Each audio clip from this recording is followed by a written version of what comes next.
પ્રેરકત્વ inductance આ તો કોઈ ગુચરા અને તેના નજીક રહેલા ગુચરા દ્વારા ફ્લક્સમાં ફેરફાર કરીને અથવા તો તે જ ગુચરાના ફ્લક્સમાં ફેરફાર કરીને पण विद्युत प्रवाह प्रेरित करू शकायचे. म्हणजे काय करायचं, एक लूप असेल त्याच्या बाजूला दुसरी लूप घ्यायची, तर पहिल्या लूपमध्ये करंट पास करायचं, त्याच्यामुळे जे चुंबकीय क्षेत्र निर्माण होईल त्या चुंबकीय क्षेत्रात जर आपण दुसरी लूप ठेवली तर त्या दुसऱ्या लूपच्या फ्लक्समध्ये काय होतं, फेरफार होतो, त्याच्यात ईएमएफ प्रोड्यूस होईल. किंवा मग जी लूप आहे तिच्यातच तुम्ही करंट पास केलं तर तिच्या स्वतःच्या करंटमुळे जे चुंबकीय क्षेत्र निर्माण होईल त्या चुंबकीय क्षेत्रामुळे तिच्या स्वतःमध्ये फ्लक्स चेंज येतो, त्याच्यामुळे पण काय होतं, ईएमएफ प्रोड्यूस होतं. मग अशा दोन टाइपचे ईएमएफ प्रोड्यूस होतात, त्याच्यात एक सेल्फ इंडक्टन्स म्हटलं जातं आणि एक म्युच्युअल इंडक्टन्स म्हटलं जातं. सेल्फ म्हणजे स्वतःमध्ये आणि म्युच्युअल म्हणजे काय, एक मुळे दुसऱ्यामध्ये. जसं म्युच्युअल फ्रेंड्स असतात ना, म्युच्युअल म्हणजे काय, एकामुळे दुसऱ्यात फ्रेंड असेल, दोघांमध्ये कॉमन असेल अशा फ्रेंडला म्युच्युअल फ्रेंड म्हणतो आपण. तसं म्युच्युअल इंडक्टन्स येतो. ઓકે, માં આ બંને કિસ્સાઓમાં ગુચરા સાથે સંકળાયેલું ફ્લક્સ વિદ્યુત પ્રવાહના સમપ્રમાણમાં હોય છે. म्हणजे या दोघं केसमध्ये जे फ्लक्स असतं, ओके, जे बी फ्लक्स प्रोड्यूस होईल ना ते विद्युत प्रवाहाच्या काय असतात, समप्रमाणात. पहा, ईएमएफ प्रोड्यूस होईल का नाही ही सेकंड मॅटर आहे, पण आपण काय फक्त फ्लक्सची गोष्ट करू. तर एखाद्या लूपमध्ये तुम्ही करंट पास केलं ना तर त्यामुळे त्याच्या करंटमुळे त्याच्या आजूबाजूला चुंबकीय क्षेत्र निर्माण होतं आणि त्या चुंबकीय क्षेत्रामुळे काय होतं, फ्लक्स निर्माण होतच. पहा, फ्लक्स तर निर्माण होईलच. मग त्याच्यानंतर मग म्हणजे त्याच्यात प्रेरकत्व येईल का नाही येणार ते सेकंड मॅटर आहे. बट फ्लक्स असेल आणि असेलच. ओके, सो मग करंट काय असतं, डायरेक्टली प्रोपोर्शनल टू फाय. आणि आणि जर गुचराचा जो आकार असतो तो जर समय सोबत बदलत असेल, ओके, म्हणजे जो लूप आहे त्याचा आकार बदलत असेल किंवा काही चेंज होत असेल तर तेव्हा काय तुमचं फ्लक्स चेंज होईल. ओके, मग di/dt इज इक्वल टू काय, डायरेक्टली प्रोपोर्शनल टू काय, d∅/dt होऊन जाईल. आता खूपच નજીક વીંટાળેલા n આંટાળું ગુચરા હોય તો બધા આંટા સાથે સમાન ચુંબકીય ફ્લક્સ સંકળાયેલો હોય છે. ओके, मग તેથી फ्लक्स मध्ये होणारा फेरफार, ओके, तर तो काय असेल, जर तुमच्या लूपचा आकार बदलत असेल किंवा करंट चेंज असेल तर त्यामुळे फ्लक्स मध्ये बी चेंज येणार आहे. ती वस्तू इथं फक्त हे फ्लक्स इक्वेशन आहे. आणि समजा एक सिंगल लूप नसेल, तुमच्याकडे n आटा असणारे लूप असणार तर n∅ डायरेक्टली प्रोपोर्शनल टू काय येईल त्याचं. म्हणजे म्हणजे जर लूप मध्ये तुम्ही करंट पास करणार, ओके, लूप कशी असणार आहे तुमची अशी असेल, सॉलिनॉइड टाइप अशी एखादी लूप असेल. ओके, मला बरोबर लूप नाही ड्रॉ करता येते, अशी एखादी लूप असेल. ओके, मग ह्या लूप मधून करंट पास होत असेल, ओके, आणि याचे टर्म्स किती आहेत, n आहेत. मग टोटल फ्लक्स किती होऊन जाईल, तर जे टोटल फ्लक्स आहे ते काय असणार आहे, या करंटच्या समप्रमाणात असणार आहे. n∅ directly proportional to I असेल. આ સંબંધમાં સમપ્રમાણતા અચળાંકને પ્રેરકત્વ કહેવામાં આવે છે. मग आता इथं जो अचळांक घेऊ आपण, समप्रमाणता अचळांक घेऊ ना, इथं समप्रमाण आहे ना, मग त्याला रिमूव्ह करू तर तो एक अचळांक घेऊ. त्या अचळांकलाच काय म्हणतात, प्रेरकत्व किंवा इंडक्टन्स असं म्हटलं जातं. प्रेरकत्व म्हणजेच काय, इंडक्टन्स. ओके, मग तो काय असतो, n∅. सर हा, di/dt काय सर ते? Change in current. करंट बदललं तर फ्लक्स बी बदलेल ना. मग dt दिसला ना छेद मध्ये म्हणजे काय, चेंज आहे. टाइम सोबत करंट बदलतंय मग त्याच्यामुळे फ्लक्स पण बदलणार आहे. हे टाइम सोबत नाही बदलत आहे मग फ्लक्स बी बदलणार नाही. मग n∅, आपण इथं प्रोपोर्शनॅलिटी कॉन्स्टंट घेऊ, तो कॉन्स्टंट जो असतो त्यालाच प्रेरकत्व म्हणतात. मग आता याच्यात दोन टाइपचे प्रेरकत्व येतात. ओके, तो गुचराना आता બા આપણે જોઈશું કે પ્રેરકત્વ ગુચરાની ભૂમિતિ म्हणजे की आकार અને દ્રવ્યના આંતરિક ગુણધર્મો પર આધાર રાખે છે. मग याचा जे बी इंडक्टन्स प्रोड्यूस होईल, प्रेरकत्व म्हणजे काय, इंडक्टन्स, ते कशावर आधारित असेल, तर जी लूप घेतली तिचा आकार कसा येतो आणि त्याचे आंतरिक गुणधर्म कसे, म्हणजे त्याच्यात कोणतं द्रव्य वापरलं गेलंय त्याच्यावर आधारित असतं. આ બાબત आपण कॅपॅसिटन्सना જેવી જ છે. मग ही गोष्ट कोणासारखी, कॅपॅसिटर सारखीच येतं. कॅपॅसिटरचं बी कॅपॅसिटन्स कशावर आधारित असतं, एप्सिलॉन 0 A/d होतं ना. तर प्रेरकत्व ही काय आहे, अदिश राशी, बरोबर, आणि तिचे परिमाण काय येतात, m1 l2 t-2 a-2 शोधायचं आहे तुम्ही स्वतः, बरोबर, कसं काय येतं. आणि प्रेरकत्व जो आहे त्याचा SI युनिट काय येतो, हेनरी येतो. कशाने दर्शवला जातो त्याला, हेनरी. प्रेरकत्व म्हणजेच काय, इंडक्टन्स. आता मी इंडक्टन्स शब्द बोलेल, आता प्रेरकत्व काय बोलणार नाही, मला काय बोलणं जमत नाही ते. तर इंडक्टन्स जो आहे त्याचा SI युनिट काय येणार आहे, हेनरी, कारण त्याने हेनरी नावाच्या वैज्ञानिकाने असं माहिती दिली होती म्हणून. ओके, आणि त्याचं पारिमाणिक सुद्धा तुम्हाला माहिती आहे. ओके, बाकी तर आता सगळ्यात पहिले आपण अन्योन्य प्रेरकत्व शिकू म्हणजे म्युच्युअल इंडक्टन्स. ओके. आता मी अन्योन्य शब्दाने बोलणार, म्युच्युअल इंडक्टन्स शब्द बोललो तर तुम्हाला समजून घ्यायचंय. मग आकृती पहा सगळ्यात पहिले. तर याच्यात काय आकृतीमध्ये 2 सॉलिनॉइड्स आहेत. पहा या आकृतीमध्ये पहा ना तुम्ही, तर 2 सॉलिनॉइड्स आहेत. एक मोठं सॉलिनॉइड आहे. ओके. आणि एक लहान सॉलिनॉइड आहे. लहान सॉलिनॉइडचं नाव S1 आहे. मोठ्या सॉलिनॉइडला नाव काय दिलंय? S2 नाव दिलंय. या सॉलिनॉइडची लांबी किती आहे? दोघं सॉलिनॉइडची टोटल लांबी किती? Lच आहे. दोघं सेमच लेंथचे आहेत. आणि एक कोसेंट्रिक आहेत. म्हणजे काय? या दोघांचं केंद्र एकच आहे दोघं सॉलिनॉइडचं. एककेंद्रीय आहेत ते. आणि लहान सॉलिनॉइडची त्रिज्या R1 आहे आणि मोठ्या सॉलिनॉइडची त्रिज्या काय R2 आहे. आता सॉलिनॉइड आहे तर ते सॉलिनॉइड काय असतात? वर्तुळ असतात. मग वर्तुळ असेल तर त्याचे क्षेत्रफळ काय येतं? पाय R स्क्वेअर येतं. बरोबर. मग लहान त्रिज्या असेल तर त्याचे क्षेत्रफळ पाय R1 स्क्वेअर आणि मोठ्या वर्तुळाचं क्षेत्रफळ काय येईल? पाय R2 स्क्वेअर येईल. ओके. लहान जे सॉलिनॉइड आहे त्याचे टोटल टर्न्स किती आहे? N1 आहे आणि मोठ्या सॉलिनॉइड मधले टोटल टर्न्स किती? N2 आहे. आता होणार काय आपण? आता अन्योन्य प्रेरकत्व शोधायचं म्हणजे काय करायचंय? एक मध्ये करंट पास करायचं आणि त्याच्यामध्ये दुसऱ्या मधलं फ्लक्स चेंज शोधायचं. समजलं? पहा फ्लक्स मध्ये आपल्याला करायचं काय? पहा इथं अन्योन्य प्रेरक मध्ये आपल्याला करायची फक्त एवढी वस्तू आहे. ओके. आता होणार काय? पहा आकृतीमध्ये दर्शवल्याप्रमाणे L लंबाईना बेस समकक्षीय. समअक्षीय म्हणजे दोघांचे अक्ष सेम असणार आहे. सॉलिनॉइड दर्शवायचे. आपने अंदरना सॉलिनॉइडने S1 ની ત્રિજ્યાને R1 आणि एकम लंबाई દીઠ આટાની संख्या N1 वडे दर्शवायची. म्हणजे आतलं सॉलिनॉइड आहे त्याची त्रिज्या किती? R1 आहे आणि त्याच्या एकम लांबी दीठ आट्यांची संख्या किती? N1 आहे. आता बाहेरचं सॉलिनॉइड आहे त्याची जी त्रिज्या R2 आहे आणि एकम लंबाई दीठ आट्यांची संख्या किती? N2 आहे. आणि N1 आणि N2 टोटल त्यांच्या आट्यांची संख्या आहे. लक्षात ठेवा small n1, small n2, capital N1, capital N2 दोन अलग-अलग चारही अलग-अलग वस्तू आहेत. स्मॉल n1 काय असतो? एकम एकम लंबाई दीठ आट्यांची संख्या. आणि स्मॉल n2 काय असतो? एकम लंबाई दीठ आट्यांची संख्या. आट्या म्हणजे टर्न्सची संख्या. ओके. आता समजा सगळ्यात पहिले काय करायचं? જ્યારે S2 માં વિદ્યુત પ્રવાહ I2 પસાર કરવામાં આવે છે. आता विद्युत प्रवाह कोणामध्ये पसार करणार आहे आपण? S2 लूप जी बाहेरची लूप आहे ती. आकृतीमध्ये दर्शवल्याप्रमाणे ही जी मोठी लूप आहे त्याच्यातून आपण विद्युत प्रवाह पसार करणार आहेत. ओके. ત્યારે S1 માં चुंबकीय फ्लक्स प्रस्थापित करे છે. मग आता S2 मध्ये आपण जेव्हा करंट पास करू तर त्या करंटमुळे त्याचं मॅग्नेटिक फील्ड निर्माण होईल. आता सॉलिनॉइडचं मॅग्नेटिक फील्ड कुठे असतं? तर सॉलिनॉइडच्या आतल्या विस्तारात असतं. अचळ एकदम. आतल्या विस्तारात. आपण सॉलिनॉइड शिकले होते त्याचं मॅग्नेटिक फील्ड B = μ0 Ni होतं. μ0 स्मॉल n into I होतं आणि जे कुठं होतं? आतल्या विस्तारात होतं त्याच्यावालं. बरोबर आहे? मग त्यामुळे जे आता देत मग समजून घ्या की चालकतेने फ्लक्स द्वारा दर्शवी. मग पहा मोठ्या सोलेनॉइड मध्ये आपण करंट पास करतोय. पहा मी वारंवार बोलणार नाही, नंतर सांगणार कसं रिपीट करा असं. नीट ऐका माझे एक-एक वर्ड्स. मोठे सोलेनॉइड S2 मध्ये आपण करंट I2 पास करतोय. त्याचं करंट पास झालं म्हणजे माहिती आहे आपल्याला जेव्हा सोलेनॉइड मधून करंट पास होतं त्याच्या आट्यांमधून, तेव्हा त्याच्या आतल्या विस्तारात चुंबकीय क्षेत्र निर्माण होतं. त्या चुंबकीय क्षेत्रामध्ये कोण येणार आहे? तर ही लूप S1 येणार आहे. मग या लूप S1 आल्यामुळे त्याचं फ्लक्स चेंज होईल. या लूप S1 चं काय मध्ये काय फ्लक्स निर्माण होईल. मग त्याच्यासोबतचं लूप S1 सोबतचा फ्लक्स किती येईल? तर लूप S1 चे टोटल टर्न्स किती आहेत? तर N1 टर्न्स आहेत लूप S1 चे. मग त्याचं टोटल फ्लक्स किती होऊन जाईल? N1 Phi1 = M12 I2. आता बघ त्याच्यात काय होतं? ते जे सूत्र होतं. कोणतं? याचा पहिले जे सूत्र पाहिलं होतं इंडक्टन्सचं आपण. ते सूत्र काय होतं? N phi directly proportional to I हे सूत्र होतं. आणि याच्यात ते बोलले होते ह्या जो प्रोपोर्शनॅलिटी कॉन्स्टंट आपण घेतो त्याला काय म्हणतो आपण? प्रेरकत्व म्हणतो किंवा इंडक्टन्स म्हणतो. मग आता हे म्युच्युअल इंडक्टन्स आहे ना म्हणून इथं प्रोपोर्शनॅलिटी कॉन्स्टंट काय घेतलेला आहे? M12 घेतलाय. मग कन्फ्युज नका व्हायचं की हा इक्वल टू कसं काय येऊन गेला. ह्याच सूत्राला त्यांनी कसं लिहिलेलं आहे? N phi = Mi. जेव्हा म्युच्युअल असेल तेव्हा M लिहिलं जातं आणि जेव्हा सेल्फ असतं तेव्हा L लिहिलं जातं. जे मी पुढे सांगेल तुम्हाला. मग इथं काय येईल? जो अचळांक येईल तो काय येईल? M येईल. ज्याला प्रेरकत्व म्हणतो आपण. बरोबर आहे. मग आता हा M12 का लिहिलाय? तर जो सॉलिनॉइड 2 आहे त्याच्यामधल्या करंटमुळे सॉलिनॉइड 1 मध्ये उत्पन्न होणारं फ्लक्स आणि त्यांच्यामधलं म्युच्युअल इंडक्टन्स. M12 ને સોલેનોઇડ S1 ના સોલેનોઇડ S2 ની સાપેક્ષે અનન્ય પ્રેરકત્વ તરીકે ઓળખવામાં આવે છે. म्हणजे M12 म्हणजे काय? सोलेनॉइड S1 चं सोलेनॉइड S2 च्या सापेक्षात अन्योन्य प्रेरकत्व किंवा सोलेनॉइड S1 चं सोलेनॉइड S2 च्या सापेक्षात म्युच्युअल इंडक्टन्स. ओके.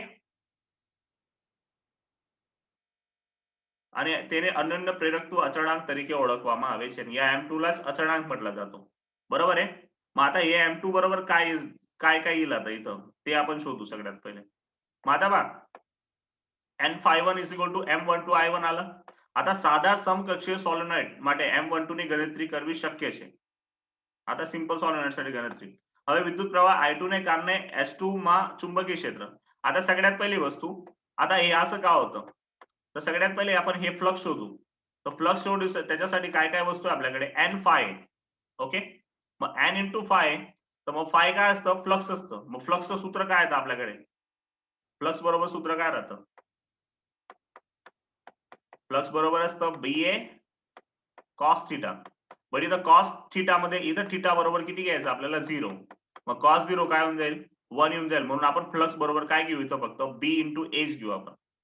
ओके, मग फ्लक्स बरोबर काय घेऊ? इथं बघा cos अँगल तुमचं 0 येणार आहे. cos 0 1 येतं, म्हणून फ्लक्स बरोबर काय घेणार आहे? B आहे. बट हे जे फ्लक्स आहे कोणाचा फ्लक्स आहे? सेकंड लूप मधलं फ्लक्स. हे जे आतली लूप आहे तिचा फ्लक्स. कोणामुळे? तर फर्स्ट लूपचा मॅग्नेटिक फील्ड मुळे. ही जी बाहेरची लूप आहे तिचा मॅग्नेटिक फील्ड. मग बाहेरची लूप म्हणजे सॉलिनॉइड आहे, बाहेरचा सॉलिनॉइड, त्याला B2 लिहू आपण. तर त्याचा magnetic field B2 is equal to काय येणार आहे? म्यू 0 N2 आणि त्याचा करंट I2. ओके, त्यामुळे कोणामध्ये फ्लक्स चेंज येत आहे? तर लहान लूप मध्ये. मग एरिया कोणाचा येईल? फ्लक्स कुठे शोधतो आपण? लहान लूप मध्ये. पण चुंबकीय क्षेत्र कोणाचं असतं? मोठ्या लूपचं. तर मोठ्या लूपचं चुंबकीय क्षेत्र एवढं आहे, त्याच्यामुळे लहान लूपचा जो एरिया आहे केवढा येईल तो? तर त्याची त्रिज्या R1 आहे लहान लूपची. तर त्याचा एरिया किती येणार आहे? पाय R1 चा स्क्वेअर. काय पाय R1 चा स्क्वेअर. आणि हे N1 ची गोष्ट करू आपण.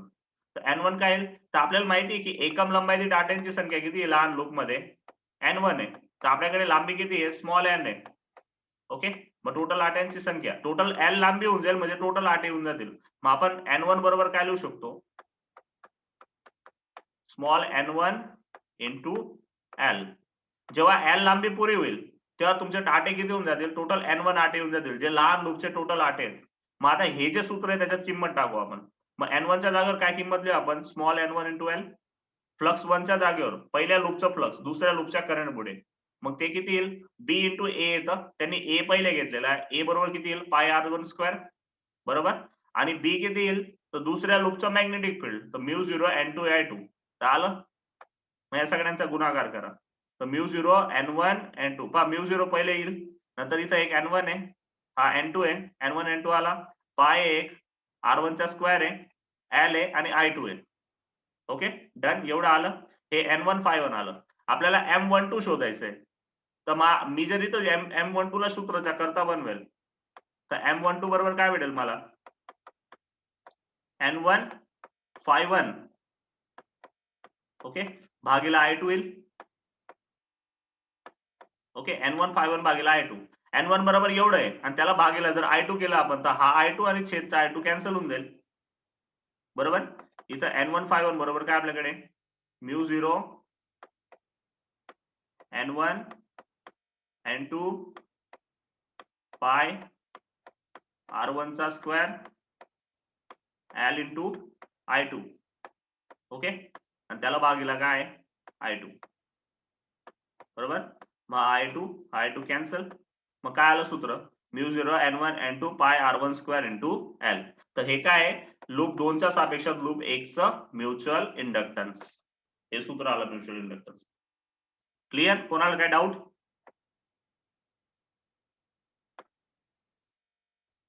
या सूत्रात कोणाला काय डाऊट?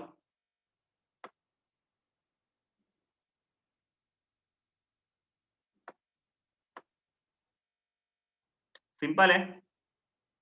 ओके, फक्त दिमाग वापरायचं, बाकी काय हाय नाही सूत्रामध्ये.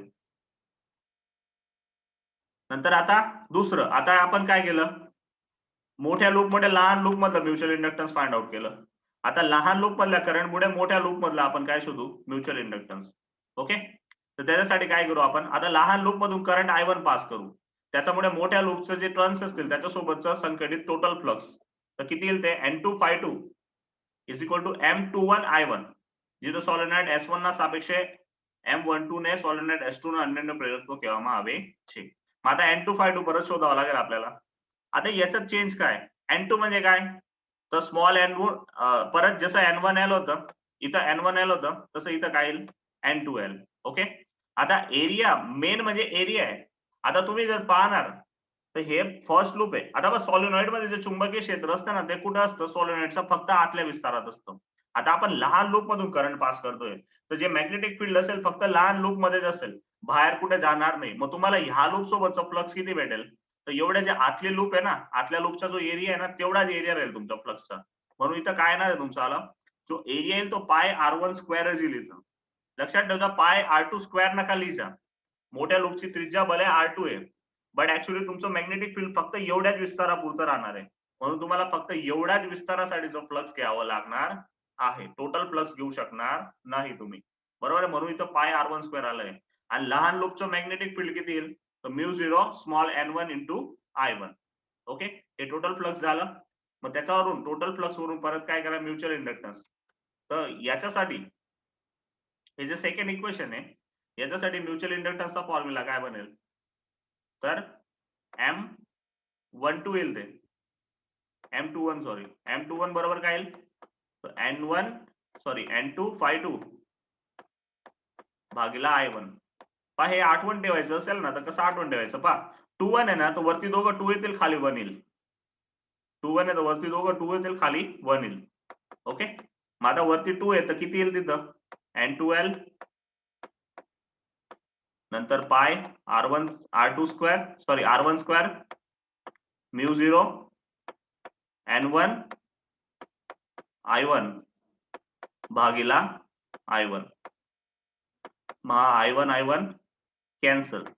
तर काय येईल? Magnetic flux sorry EMF sorry mutual inductance किती येईल त्यांच्यामधलं? म्यू0 N1 N2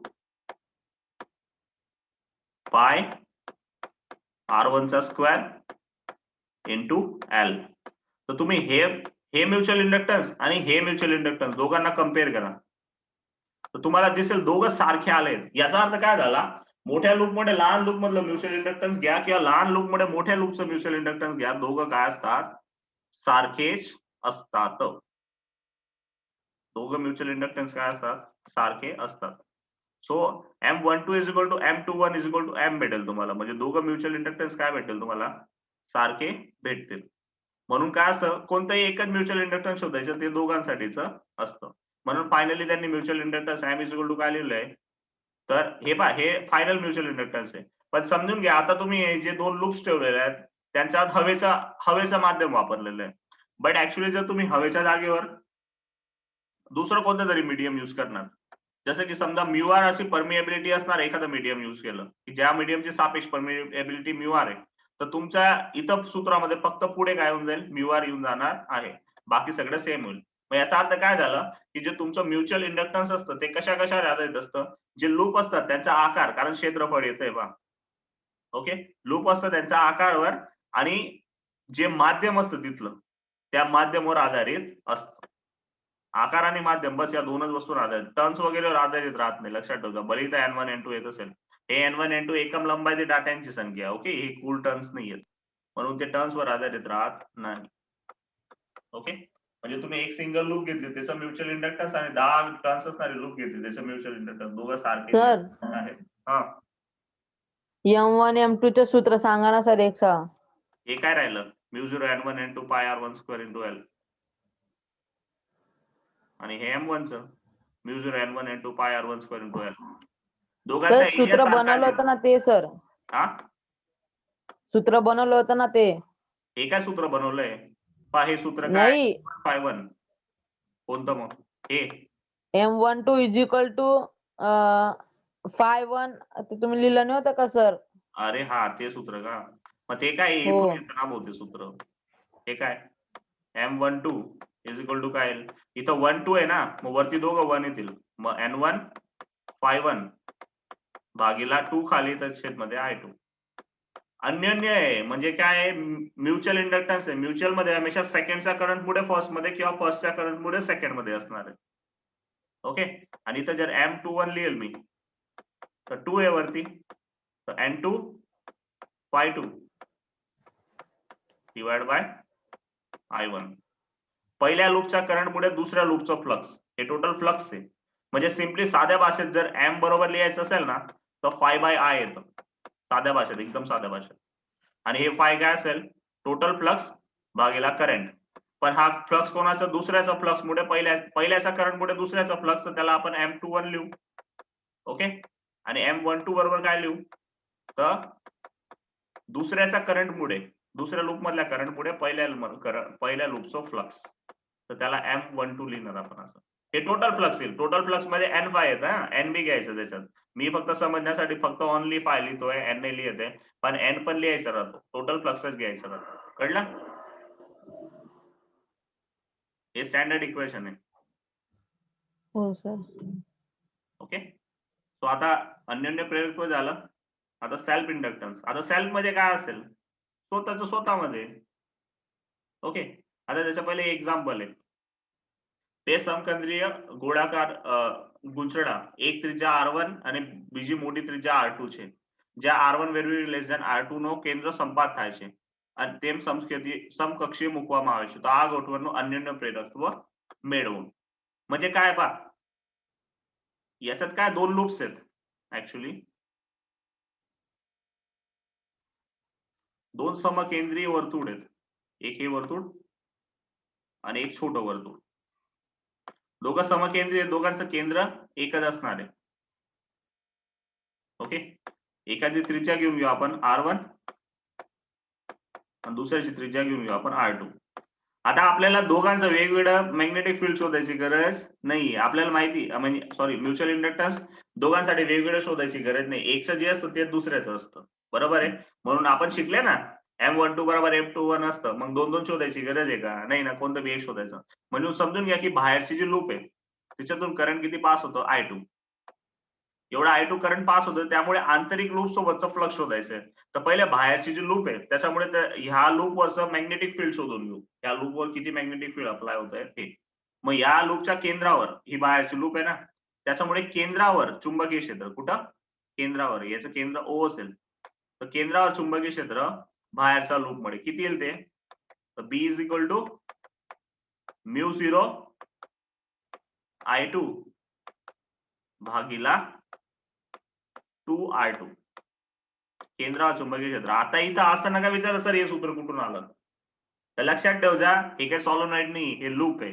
आणि लूप साठी एखादी लूप असेल आणि त्याच्यामुळे त्याच्या केंद्रावर चुंबकीय क्षेत्र किती येतं, असं फॉर्म्युला आपण शिकले चॅप्टर 4 मध्ये. ओके. त्याच्यात हा फॉर्म्युला आहे μ0 I upon 2R असा फॉर्म्युला यायचा तो. आणि मी बोललो बी तर लूप आणि सॉलोनॉइड मध्ये काय फरक असतो, आणि केव्हा खाली 2 पाय घ्यायचा आणि केव्हा नाही घ्यायचा. इथं पाय केव्हा घ्यायचा नाही घ्यायचा हे मी शिकवलं होतं तुम्हाला. बरोबर आहे. मग एवढं चुंबकीय क्षेत्रात, हे एवढं चुंबकीय क्षेत्र आहे, त्याच्यात ही छोटी लूप आहे. मग या छोट्या लूपचं फ्लक्स, तर फाय बरोबर किती येईल, छोटी लूपचं फ्लक्स त्याला φ1 लिहू. इथं टर्न्स वगैरे नाही, सिंगल टर्न आहे, म्हणून φ1 इज इक्वल टू काय येणार आहे, मॅग्नेटिक फील्ड, दुसऱ्या लूपचं मॅग्नेटिक फील्ड. ओके. आणि पहिल्या लूपचा एरिया. ओके. तो B2 इंटू A1 येईल. तर B2 किती येईल, तर μ0 I2 भागीला 2R1 sorry 2R2 into sir. Area किती येईल पहिल्या लूपचा, पाय R1 चा स्क्वेअर. सर, हा. B1 चं शोधायचं आहे ना सर आपल्याला मॅग्नेटिक फील्ड. कोणाचं, B2 अरे काय होतं इथं, इथून करंट पास करतो तो मोठ्या लूप मधून, बरोबर आहे. हा. मोठ्या लूप मध्ये त्याच्या आतल्या लूप मध्ये आत मॅग्नेटिक फील्ड उत्पन्न होईल ना, आतल्या विस्तारात. मग ते लूप मॅग्नेटिक फील्ड कोणाचं आहे, करंट कोणत्या लूप मध्ये, लहान का मोठ्या, मोठ्या लूप मध्ये करंट आहे ना, मग मॅग्नेटिक फील्ड कोणाचं असेल, मोठ्या लूपचं लूपचं. असेल. ते मॅग्नेटिक फील्ड या लूप सोबत इंटरॅक्ट करेल. मग त्यामुळे आपल्याला कुठलं मॅग्नेटिक फील्ड शोधावं लागेल, केंद्राचं मॅग्नेटिक फील्ड. मग केंद्रावर मॅग्नेटिक फील्ड किती आहे, μ0 I2 अपॉन 2R2. कारण मॅग्नेटिक फील्ड जे प्रोड्यूस होतं ते असं प्रोड्यूस होतं, असं असं. आणि सर एरिया का आपण A1 घेतलेला आहे. फ्लक्स कोणाचं घ्यायचंय, फ्लक्स कोणाचं घ्यायचंय, फ्लक्स म्हणजे समजतं ना तुला, फ्लक्स काय राहतं, हो सर.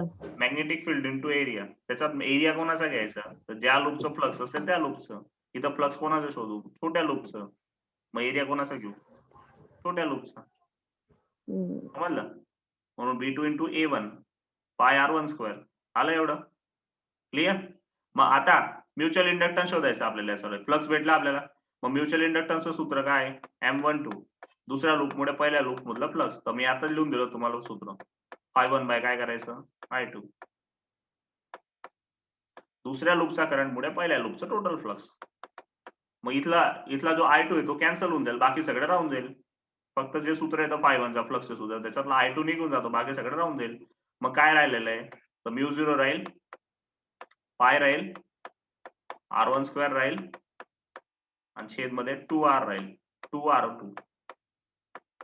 ओके, हा R1 स्क्वेअर आहे. ओके, एवढं फ्लक्स येईल आणि तेच फ्लक्स दुसऱ्या लूपचं तेच फ्लक्स पहिल्या लूप मध्ये करंट पास केलं तर दुसऱ्या लूप मध्ये पाहून घ्या. त्याचे सॉरी जे म्युच्युअल इंडक्टन्सचं इक्वेशन आहे त्याच्यात करंट वगैरे येत नाही. इथं कुठेही करंट दिसतंय का तुम्हाला? याचा अर्थ इथून मोठ्या लूप मधून किती करंट तुम्ही पास करताय किंवा लहान लूप मध्ये किती करंट पास करताय त्याच्याने म्युच्युअल इंडक्टन्सला काहीही फरक पडत नाही. म्युच्युअल इंडक्टन्स ही त्यांचा आंतरिक गुणधर्म आहे. ओके, जर लूप घेतल्या तुम्ही दोन एक सोबत आणि एक लूप मध्ये तुम्ही करंट पास केलं तर दुसऱ्या लूप मध्ये फ्लक्स निर्माण होणारच आहे. मग ते फ्लक्स किती लिंकेज होईल ना ते दर्शवणारं पॅरामीटर म्हणजेच काय असतं? म्युच्युअल इंडक्टन्स असतं त्यांचं. Got it?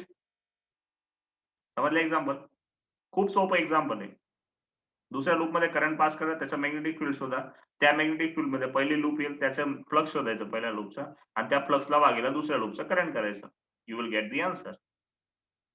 आणि हे दोन दोन शोधायची गरज नाही, एकच शोधायचं, दुसरं त्यासारखंच राहतं असं लिहून द्यायचं. Got it? हे झालं म्युच्युअल इंडक्टन्स. आता सेल्फ म्हणजे स्वतःसोबत. मग आता ईएमएफ साठीचा फॉर्म्युला म्युच्युअल इंडक्टन्स.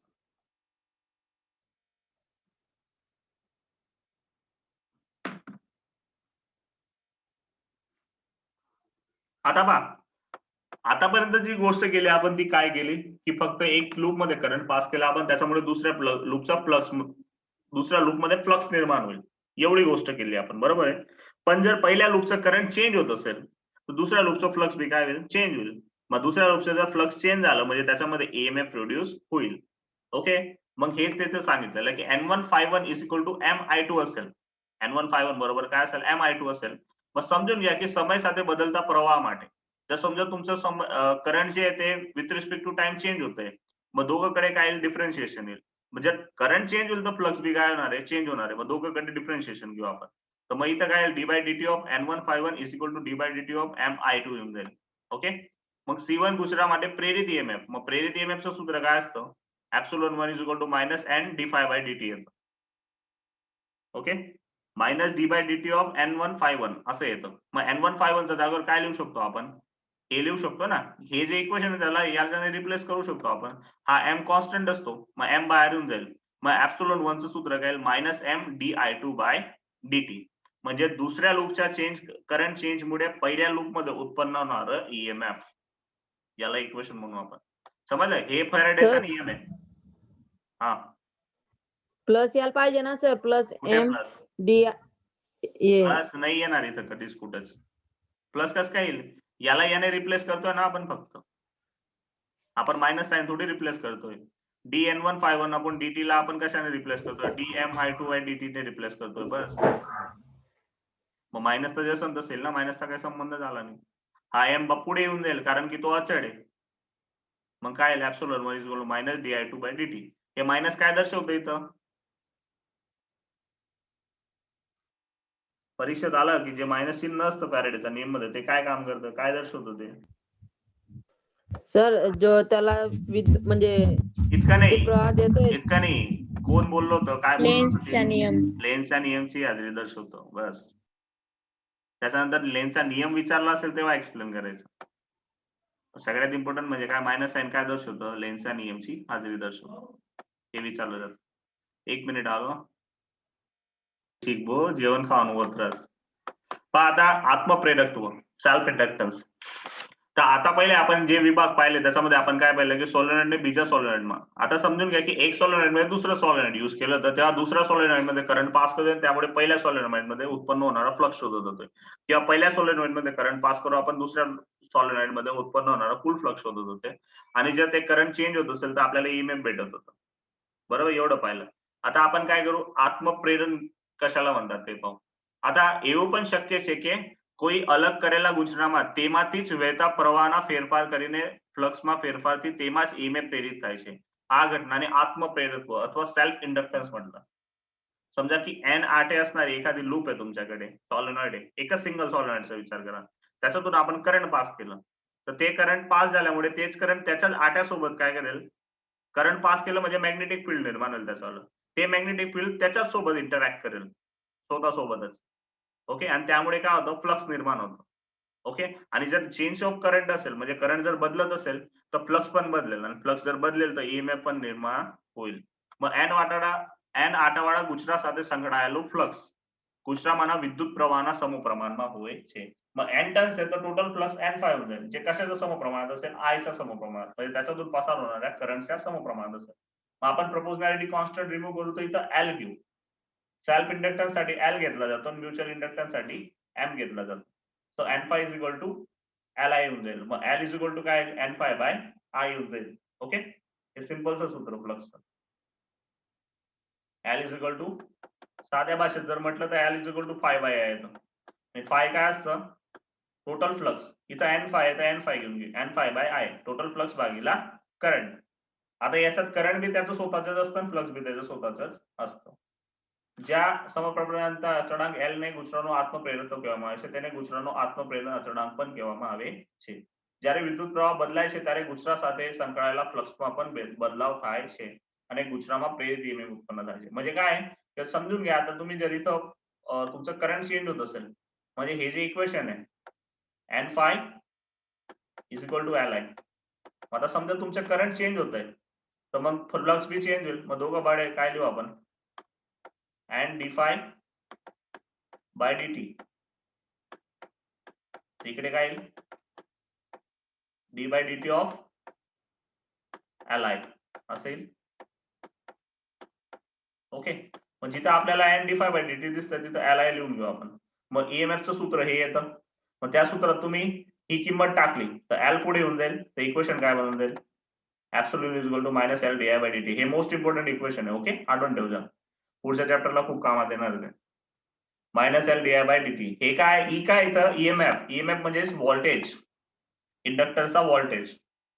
ઓકે, તો minus L DI by DT દ્વારા આપવામાં આવે છે. આમ આત્મપ્રેરિત ईएमएफ ગુચરાના વિદ્યુત પ્રવાહના કોઈપણ ફેરફારના હંમેશા વિરોધ કરે છે. मग हे जे आत्मप्रेरित ईएमएफ असतं ना, ते जेव्हा ईएमएफ प्रोड्यूस झालं, तर आता लेन्सचा नियम तर येणारच इथं. मग इथं मायनस साइन आलं म्हणजे काय असेल, हे जे ईएमएफ प्रोड्यूस झालं ना, ते काय करणार, जो करंट चेंज होतो ना गुचऱ्यामध्ये, त्या करंट चेंजला हमेशा काय करेल, विरोध करेल. સરળ ભૂમિતિ માટેના પરિપથો માટે આત્મપ્રેરિતોની ગણતરી કરવી શક્ય હોય છે. આમ એ ક્ષેત્રફળ અને L લંબાઈ એકમ લંબાઈથી ડાટાની સંખ્યા M ધરાવતા એક લાંબા સોલેનોઇડના આત્મપ્રેરિતની ગણતરી કરીએ. मग आपण काय करू, आता एक सॉलिनॉइड आहे की ज्याचं क्षेत्रफळ, त्याच्या आडछेदचं क्षेत्रफळ A, लांबी L आहे आणि एकम लंबाईतील डाट्यांची संख्या किती, स्मॉल n असेल, तर अशा सॉलिनॉइडचं आपण आत्मप्रेरकत्व शोधू. मग टोटल फ्लक्स किती असेल त्या सॉलिनॉइडचं, त्या सॉलिनॉइड मधून आपण करंट I पसार करतोय, तर सॉलिनॉइड मधून जेव्हा करंट I पसार केलं तर त्याचं मॅग्नेटिक फील्ड किती येईल, mu 0 small n into I, एवढं मॅग्नेटिक फील्ड असेल. तर मग एवढ्या मॅग्नेटिक फील्ड मध्ये तो सॉलिनॉइड आहे, मग तो सॉलिनॉइडचा एरिया किती, A बरोबर, आडछेदचा एरिया किती, A. मग टोटल फ्लक्स किती झालं, N5, टोटल फ्लक्स N5 असेल. मग N बरोबर किती येईल, तो स्मॉल n इंटू L, एकम लंबाईची डाट्यांची संख्या गुणिला टोटल लंबाई, मग टोटल डाट्यांची संख्या भेटून जाईल. म्हणजे हा कॅपिटल N आहे, त्याला स्मॉल n इंटू L ने दर्शवलं जातं, बरोबर. त्याच्यानंतर फ्लक्स पाय बरोबर काय असतं, B इंटू A असतं. ओके, मॅग्नेटिक फील्ड आणि एरिया असतं. मग मॅग्नेटिक फील्ड किती येतं, म्यू 0 Ni, आणि एरिया किती, कॅपिटल A, याला Aच राहू द्यायचंय, बरोबर, कारण इथं रेडियस वगैरेची गोष्ट करत नाही आपण म्हणून. मग टोटल फ्लक्स किती झालं पहा, तर म्यू 0 पुढे n into n, n square, A L into I, एवढं आलं, हे टोटल फ्लक्स झालं. मग आपल्याला ईएमएफ शोधायचं, सॉरी ईएमएफ नाही, काय म्हणतात त्याला, म्युच्युअल सेल्फ इंडक्टन्स शोधायचं. तर self inductance capital L is equal to काय होतं, N5 बाय I. मग आता N5 काय आहे, तर पहा L आणि N5 च्या इक्वेशन मध्ये फरक काय असेल, N5 च्या इक्वेशन मध्ये I असेल आणि L च्या इक्वेशन मध्ये I राहणार नाही. मग हे इक्वेशन आहे mu 0 n square A L into I. तर हे इक्वेशन आहे, त्याचा भागीला I केला आपण, तर आपल्याला काय भेटेल, mu 0 n square A into L, एवढं इक्वेशन भेटेल. आणि ह्या इक्वेशन तुम्हाला समजतं की जे सॉलिनॉइडचं आत्मप्रेरकत्व आहे किंवा आत्मप्रेरकत्व जे आहे एखाद्या वस्तूचं, लूपचं, इंडक्टरचं, ते फक्त कशावर आधारित आहे? एक त्या लूपचं आरशाचं क्षेत्रफळ, माध्यमची परमिएबिलिटी, जो माध्यम वापरलाय त्याची परमिएबिलिटी, म्हणजे की इंडक्टरचं भूमिती, म्हणजे की इंडक्टरचे परिमाण काय आहेत ते आणि कोणतं मटेरियल वापरलंय तेवढ्यावरच आधारित असतं. तुम्ही किती करंट पास करताय ना, ती लूप किती मोठी किंवा लहान आहे त्याचं सगळ्यांना काही घेणं देणं नाहीये. जो આપણે સોલિનોઇડની અંદર સાપેક્ષ પરમિએબિલિટી म्यू ધરાવતું દ્રવ્યमुखी आहे. म्हणजे समजा एखादा नरम लोखंडचा तुकडा ठेवला मध्ये तुम्ही, ओके, तर त्यामुळे टोटल आत्मप्रेरकत्व किती होऊन जाईल त्याचं, तर पुढे येऊन जाईल. म्यू झिरो एन स्क्वेअर ए इंटू एल. આમ ગુચરાનું આત્મપ્રેરકત્વ તેની ભૂમિતિ પર અને માધ્યમની permeability પર આધાર રાખે છે. તેની ભૂમિતિ म्हणजे काय, त्याची ज्योमेट्री म्हणजे लांबी, रुंदी वगैरे काय ते, आणि दुसरं माध्यमची परमिएबिलिटी की कोणतं माध्यम तुम्ही मागे वापरलेलं आहे तेवढ्यावर आधारित असतं. आता हे जे आत्मप्रेरित ईएमएफ असतं या लूपमध्ये त्याला बॅक ईएमएफ पण म्हणतात. त्याचं कारण काय असतं, તે પરિપથમાં પ્રવાહમાં થતા કોઈ પણ ફેરફારનો વિરોધ કરે છે. आता बघा करंट चेंज होतं म्हणून ईएमएफ उत्पन्न होतं. मग ईएमएफ उत्पन्न झालेलं ईएमएफ काय करेल, त्याच करंटला चेंज व्हायला थांबवेल. मग तुम्हाला काय करेल, बाहेरून सर्किटला एक्स्ट्रा करंट द्यावा लागेल बाहेरून. तेव्हाच ते करंट कंटिन्युअसली चेंज होत राहील आणि तुम्हाला कंटिन्युअसली ईएमएफ भेटत राहील. नाहीतर मग ते कसं होऊन जाईल, हे कसं आहे माहिती आहे न्यूटनच्या नियमप्रमाणे, की तुम्ही आता इथं सामान्य वातावरण म्हणजे पृथ्वीवर एखादी वस्तू आहे, तिला तुम्ही धक्का दिला तर ते थोड्या टाइम नंतर बंद होऊन जाईल. बरोबर, बंद होऊन जाते कारण की घर्षण बळ येतं बॅक साईडला, जे त्याला थांबवतं. मग ती वस्तूला कंटिन्यू चालू ठेवायला लागेल, तुम्हाला काय कंटिन्यू बळ देत राहावं लागेल, बळ देत राहावं लागेल, तरच ती चालत राहील. तसं इथं आहे की तुम्हाला तुम्ही करंट पास केलं, करंट चेंज केलं, त्यामुळे फ्लक्स चेंज होईल, फ्लक्स चेंज मुळे ईएमएफ निर्माण होईल. आता उत्पन्न झालेलं ईएमएफ काय करेल, त्याच करंट चेंजला विरोध करेल. मग तो करंट चेंजला विरोध करेल म्हणजे त्याला कमी करण्याचा प्रयत्न करेल. मग तुम्ही काय करणार, बाहेरून त्याला व्होल्टेज देत राहणार, म्हणजे करंट चेंज कंटिन्यू चालू राहील. तरच तुम्हाला कंटिन्यू फ्लक्स चेंज होत राहील आणि कंटिन्यू ईएमएफ भेटत राहील. जर तुम्ही मध्ये बंद करून दिलं तर एकदा ईएमएफ भेटेल, त्याच्यानंतर भेटणं बंद होऊन जाईल. तसं भौतिक રીતે आत्मप्रेरितोने जडत्वની भूमिका भजवे છે. जडत्व, इनर्शिया आपण चॅप्टर 7 मध्ये 11वी मध्ये शिकले होते. यंत्रशास्त्रमाના દ્રવ્યમાનના વિદ્યુત ચુંબકીયને સમતુલ્ય છે. તેમ પ્રવાહ પ્રસ્થાપિત કરવા માટે બેક ईएमएफ विरुद्ध કાર્યની કરવું પડે છે. म्हणजे आपल्याला विद्युत प्रवाह प्रस्थापित करण्यासाठी काय करावं लागतं, बॅक ईएमएफ साठी कार्य करावं लागतं. आता एखादी वस्तू जी राहते ती थांबून का जाते, तर तिच्या जडत्वाचा गुणधर्म म्हणजे की त्याला वस्तुमान असतं आणि त्या वस्तुमानमुळे वस्तू काय करते, एक टाइम नंतर येऊन थांबून जाते. मग आपल्याला तिला चालू ठेवायचं असेल तर बाहेरून पुश करत राहावं लागेल, म्हणजे फोर्स देत राहावं लागतं. तसं काम कोण करतं इथं, बॅक ईएमएफ करतं. बरोबर आहे. मग मग त्यामुळे काय होतं, आपल्याला बाहेरून सतत त्याला ऊर्जा देत राहावी लागते, ऊर्जा देत राहावं लागतं सर्किटला. मग ती ऊर्जा म्हणजे की जे कार्य करू आपण ते त्याच्यामध्ये, ते जे सॉलिनॉइड असतं त्याच्यात कशाच्या स्वरूपात संग्रहित होतं, चुंबकीय स्थिती ऊर्जाच्या स्वरूपात काय होतं, संग्रहित होत असतं. मग आता आपण कार्यविषयी डिस्कस करू, की आपल्याला कंटिन्यू पाहिजे.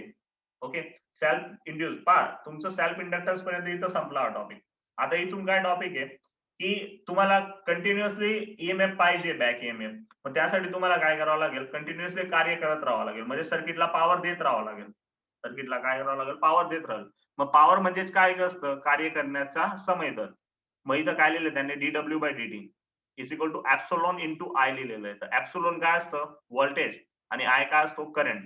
तर व्होल्टेज इंटू करंट म्हणजे दुसरं काय नसतं, पॉवर. आणि पॉवरलाच काय म्हटलं जातं, कार्य करण्याच्या क्षमतेला, म्हणजे एकक समय दीठ करण्यात येणारं कार्य, त्यालाच आपण काय म्हणतो, पॉवर. बरोबर. म्हणून इथं काय आलंय, dw/dt is equal to mod of epsilon into I. Mod का घेतलेला आहे, तर आपल्याला मायनस साइन नाही घ्यायचंय. ते आपलं हे येतं ना, फॅराडेचा नियम येतो ना, त्याच्यात मायनस साइन येतं, त्याला इग्नोर करायचं आपल्याला, म्हणून इथं आपण मोड ऑफ एप्सिलॉन घेतलंय इंटू आय. हे इक्वेशन आपण चॅप्टर 3 मध्ये शिकलेले आहेत. मी 3 इक्वेशन शिकलो होते, सप्लाय पॉवरचं आणि वेस्ट पॉवरचं, असे 3 इक्वेशन शिकवले होते. एक होतं P is equal to VI equation होतं, एक V²/R होतं आणि एक I²/R होतं. बरोबर, त्याच्यात सप्लाय पॉवर मी बोललो होतो. मग हा जो पॉवर आहे हा सप्लाय पॉवर आहे, त्याच्यामुळे करंट I भेटतो आपल्याला. मग पॉवर किती झाला, एप्सिलॉन इंटू आय. आणि पॉवर म्हणजे काय असतो, कार्य करण्याचा समय दर, म्हणून त्यांनी त्याला काय लिहिलंय, dw/dt. बट आपल्याला काय माहिती आता याच्यात, तर आपल्याला एप्सिलॉन माहिती. तर एप्सिलॉन बरोबर काय आलं इथं, LdI/dt. हा करंट आय साइडला ठेवा, एप्सिलॉन इज इक्वल टू काय आलंय, LdI/dt. कशा रीतीने, तर हे इक्वेशन आपण मिळवलंय पहा. प्रेरित ईएमएफचं इक्वेशन काय इथं, L D I by D T. मग मायनस साईन इग्नोर करण्यासाठी आपण मायनस नाही घेतलेला आहे. मग इथं काय लिहू शकतो आपण या ऍप्सोलूनच्या जागेवर, पहा लिंक आहेत सगळ्या वस्तू. हा जो ऍप्सोलोन आहे त्याच्या जागेवर त्यांनी काय घेतलं L D I by D T, आणि हा आय तर आहेच. आता हा dt कॅन्सल होऊन जाईल, बरोबर. मग dw काय वरेल तुमच्याकडे, dw is equal to li di असं उरेल. मग आपल्याला कुल पॉवर पाहिजे, कुल कार्य शोधायचं आपल्याला, आणि कार्य म्हणजेच काय असते, ऊर्जा असते. मग कुल कार्य शोधायचं तर मग आपण इंटिग्रेशन करू. मग कुठून कुठे, तर आपल्याला करंटला 0 पासून आय पर्यंत प्रस्थापित करायचं आहे. स्टार्टिंग मध्ये करंट काय असतो इंडक्टरचा, हमेशा 0 असतो. त्याच्यानंतर धीरे धीरे धीरे धीरे इन्क्रीज होतो आणि मॅक्सिमम व्हॅल्यूला पोहोचतो. याला त्याची स्टेडी स्टेट पण म्हणतात किंवा मग ट्रान्झिएंट कंडिशन्स म्हणतात. हे तुम्हाला इंजिनिअरिंग मध्ये येतं, जर इंजिनिअरिंग मध्ये गेलं तेव्हा येतं की इंडक्टर काय करतो, जो करंट अपोज करतो ना त्याचा विरोध करतो. स्टार्टिंग मध्ये करंट घेतच नाही ते, मग धीरे धीरे धीरे धीरे करंट त्याच्यात इन्क्रीज होतं आणि त्याच्यानंतर त्याच्यात हायर करंट होतं. मग त्यासाठी काय करावं लागतं आपल्याला, त्याचं टोटल करंट म्हणजे किती ऊर्जा द्यायला लागेल ती शोधायला लागेल. तुमचं करंट 0 पासून आय पर्यंत पोहोचवण्यासाठी त्याला काय करावं लागेल, आपल्याला ऊर्जा द्यावी लागेल. मग किती ऊर्जा द्यावी लागेल ते शोधावं लागेल. मग dw, मग integration 0 to I L I D I येईल. आता एल अचळ आहे तो बाहेर होऊन जाईल. मग हे काय झालं, इंटिग्रेशन कोणाचं येईल, आय इंटू डी आय. मग आपण शिकले इंटिग्रेशन मध्ये काय लिहितं, आय इंटू डी आयचं इंटिग्रेशन. आता डी आय काय सांगते की आय वाल्या टर्मचं इंटिग्रेशन करायचं. मग आय वाल्या टर्म मध्ये इथं लिमिट 0 टू आय येईल. ओके. मग आता याची पॉवर काहीच नाही म्हणजे 1 आहे. मग 1 पॉवर आहे तर जी बी घात आहे त्याच्यात +1 करा, म्हणजे किती होऊन जाईल घात 2, आणि भागीला काय करा 30 घात लिहा, आणि लिमिट काय घ्यायची 0 टू आय. ओके. आणि त्याच्यानंतर upper limit minus lower limit. आता लोअर लिमिट 0 आहे तर ती लिहायची गरज नाही. मग काय लिहितं फक्त I²/2. ओके. हे एवढं डी शोधला मी, एवढं सॉल्व्ह केलंय. आणि एल तो होताच पुढे, इथं सगळ्यांच्या पुढे एल होताच. मग फायनल इक्वेशन काय येईल, 1/2 L I². हे झालं प्रवाह आय प्रस्थापित કરવા માટે જરૂરી ऊर्जा. एवढी ऊर्जा तुम्हाला बाहेरून द्यावी लागेल. मग आता एवढी ऊर्जा दिली तर ही ऊर्जा त्याच्यात कशाच्या स्वरूपात संग्रहित होईल, तर इंडक्टर मध्ये ही ऊर्जा किंवा आपलं सॉलिनॉइड असेल त्याच्यात ही ऊर्जा कशाच्या स्वरूपात संग्रहित होते, तर ही ऊर्जा त्याच्यात चुंबकीय ऊर्जा म्हणून संग्रहित होत असते. આમ આ સૂત્ર આપણને m દ્રવ્યમાન ધરાવતા કણની ગતિ ऊर्जा સાથે सरखामणी करायचं. मग हे सूत्र या सूत्रासारखं दिसतंय mv²/r साठी. मग याच्यावरून काय समजतं, जो रोल मेकॅनिकल सिस्टम मध्ये, पण 2 सिस्टम असतात, मेकॅनिकल सिस्टम आणि इलेक्ट्रिकल सिस्टम. ही इलेक्ट्रिकल सिस्टम आहे, ही मेकॅनिकल सिस्टम मध्ये हे एक सूत्र येतं. मग 1/2 सोबत 1/2 कम्पेअर करू तर आपल्याला दिसतंय इथं I² आहे त्याच्यासोबत इथं काय कम्पेअर होईल, वेग, बरोबर. मग एल जो आहे इंडक्टन्स एल ते कोणाला समतुल्य येईल, मास, वस्तुमानला समतुल्य. कधी कधी एमसीक्यू मध्ये हा प्रश्न येतो. यांत्रिक यांत्रिक सिस्टम मध्ये जे काम मास करतं ते काम इलेक्ट्रिकल सिस्टम मध्ये कोण करतं, तर इंडक्टर करतं. ओके. सिमिलरली यांत्रिक सिस्टम मध्ये जे काम वेग करतं तिथं इलेक्ट्रिकल सिस्टम मध्ये ते काम कोण करतं, करंट करत असतं. Understand, any doubts.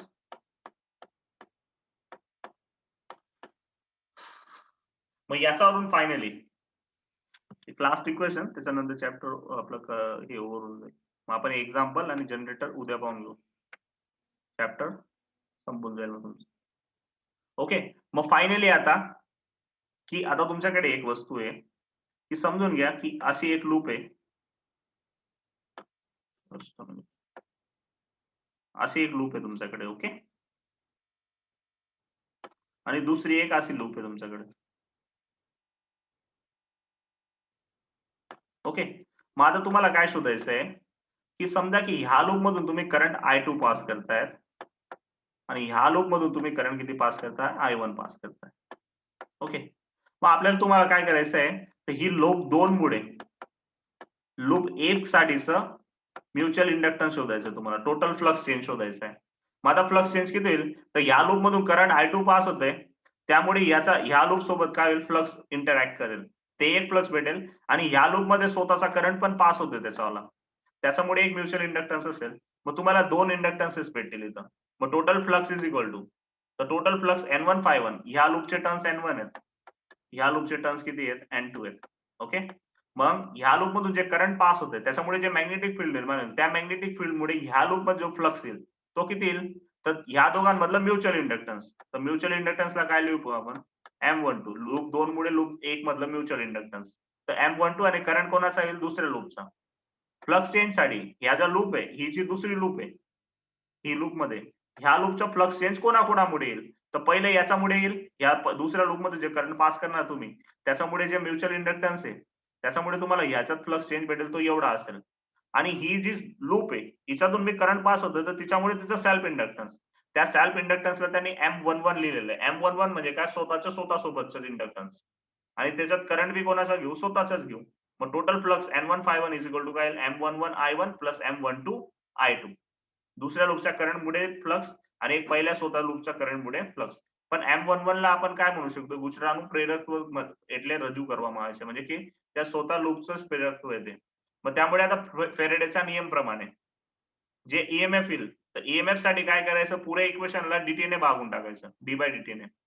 ओके मग epsilon 1 इज इक्वल टू काय येईल minus M11 di1 by dt minus M12 di2 by dt. आता बघ तुम्हाला जर ईएमएफ पाहिजे असेल या लूप मध्ये टोटल ईएमएफ तर याचा करंट मध्ये बी चेंज आला पाहिजे आणि याचा करंट मध्ये बी चेंज आला पाहिजे तेव्हाच तुम्हाला इथं टोटल ईएमएफ भेटेल. ओके मग टोटल ईएमएफ किती येईल epsilon 1 is equal to minus M11 di1 by dt minus M12 di2 by dt असं भेटेल. मग फायनली जे टोटल ईएमएफ असेल लूप 1 मध्ये लूप 2 च्या करंट आणि लूप 1 चा स्वतःचा करंट मग M11 ला आपण L1 लिहू शकतो आत्मप्रेरकत्व. मग finally EMF epsilon 1 is equal to काय minus L1 di1 by dt minus M12 di2 by dt. मग हे त्याचा स्वतःचा सेल्फ इंडक्टन्स मुळे ईएमएफ आणि हे ईएमएफ कशामुळे असेल तर म्युच्युअल इंडक्टन्स मुळे असेल. गॉट इट समजला इथपर्यंत कोणाला काही डाऊट